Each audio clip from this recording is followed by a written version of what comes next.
నేను చచ్చిపోతాను నాకు కండవ కప్పని ఉంది అంత రోజు. దానికి ఏం చెప్తారు సమాధానం? నేను చచ్చిపోయాక నాకు కండవ కప్పంటే తెలుగుదేశం ఉంది. మరి ఏంటది?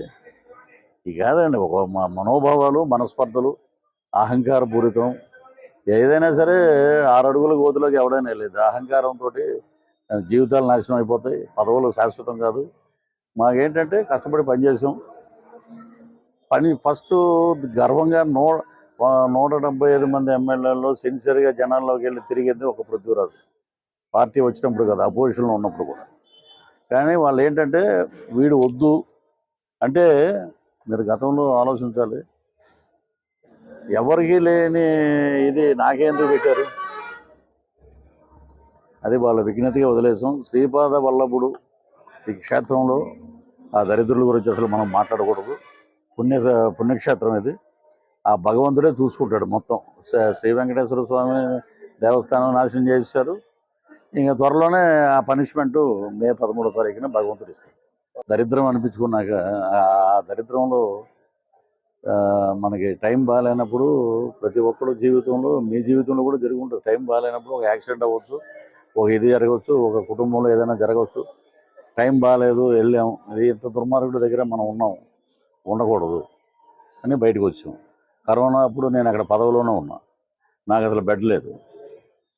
ఇప్పుడు నువ్వు నా మీద ఎలిగేషన్ వేసావు. ఎలిగేషన్ చేసి నా కుటుంబం ఎంత బాధపడి ఉంటుంది, నా సన్నిహితులు ఎంత బాధపడి ఉంటారు, నా కోసం క్యారెక్టర్లు రాసిన రైటర్స్, డైరెక్టర్స్, ప్రొడ్యూసర్స్ ఎంత బాధపడి ఉంటారు. మాకు తెలుసు పృథ్వీరాజ్ అంటే అనేది. దరిద్రమైన రాజకీయాల్లోకి వెళ్ళటం అనేది వచ్చింది. నేను ఒక్కనే నా వాయిసే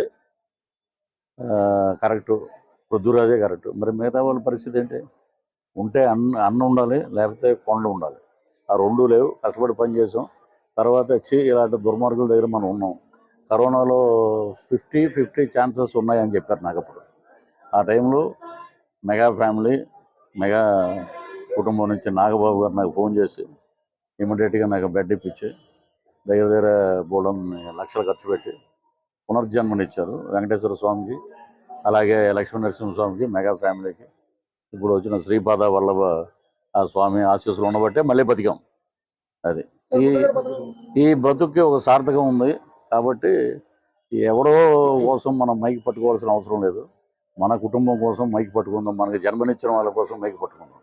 అందుకే జనసైనికుడిగా నేను దీంట్లోకి వచ్చాను. ఇప్పుడు ఆ దరిద్రం గురించి ప్రెస్ మీట్లో మాట్లాడతాను. వాడు ఒక మనిషి అన్న చెప్పండి. ప్రచారం ఆల్రెడీ మేము 10 రోజులు అయిపోయిందంటే ఇప్పుడు నిన్న 17 ర్యాలీ జరిగింది. నిన్న సాయంత్రం 6 గంటలకు వచ్చాము.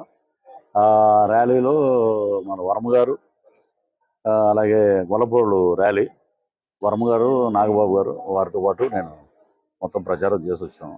అద్భుతమైన స్పందన. ప్రజలు ఒకటే అనుకుంటున్నారు, ఎందుకంటే వీళ్ళు ఎన్ని రకాలుగా మాట్లాడడం. నాకు ఒకటే చెప్తానండి. ఇప్పుడు ఇక్కడ పనిచేసే ఎవరైనా సరే, మీరు కానీ నేను కానీ, నాకు నెల అయితే నేను చేసిన శాలరీ నాకు టెన్షన్గా వస్తుందని ఒక నమ్మకం మీరు. నేను మంచి పనులు చేస్తే నాకు మళ్ళీ ఓటేస్తారని. అలాగా మరి రాజశేఖర రెడ్డి గారు వితౌట్ మేనిఫెస్టో అప్పుడు తిరిగి మళ్ళీ రెండోసారి అయ్యాడు ఆయన. వీళ్ళు ఏంటంటే 175 వచ్చేస్తున్నాడు, నువ్వు అంత స్తబ్దతగా ఉండాలి.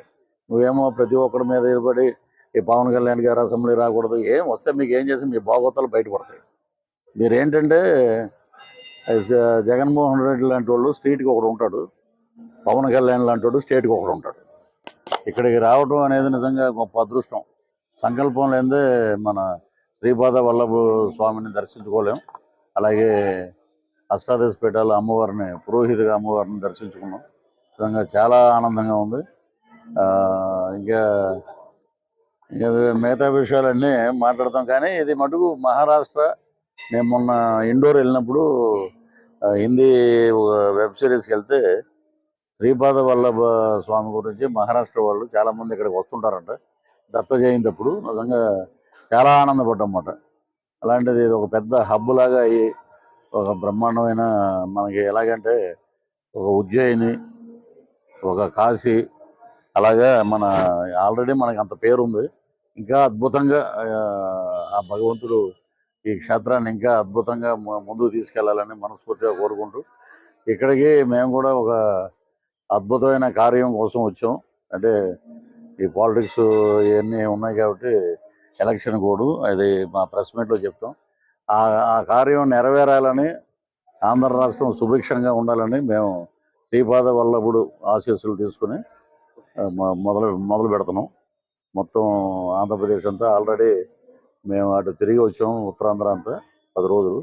ఇక్కడి నుంచి మే 11 వరకు ఇదే పని మీద ప్రచార పర్వం